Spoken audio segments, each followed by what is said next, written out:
এতদিন আগে থেকে দেখছি এবং সকাল বিকাল রাত আমরা 3 বেলা 4 বেলা করে চেক করছি, টিকিট পাওয়াই যায় না, সব ব্লক। টিকিটের যে একটা সিন্ডিকেট আছে খুবই খারাপ। আমি, আমার হাজবেন্ড, আমার ভাই যাচ্ছি, তার ভিতরে শুধু আমি একা বসতে পেরেছি। ভাই বাড়ি তো যেতেই হবে, ঈদের আনন্দ তো ভাগাভাগি করতে হবে ভাই।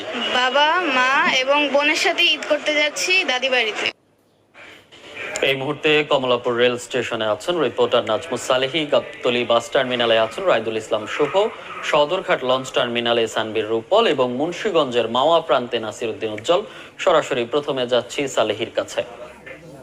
কমলাপুর রেল স্টেশনের 7 নম্বর প্ল্যাটফর্ম থেকে এই মুহূর্তে ছেড়ে যাওয়ার জন্য অপেক্ষা করছে উত্তরবঙ্গের অন্যতম একটি ট্রেন। সেই ট্রেনে দেখতে পাচ্ছেন যে এখন অসংখ্য যাত্রীরা আসলে ছাদে উঠে ভ্রমণ করছেন, অর্থাৎ জীবনের ঝুঁকি নিয়ে তারা হাঁটা দিতে চাচ্ছেন।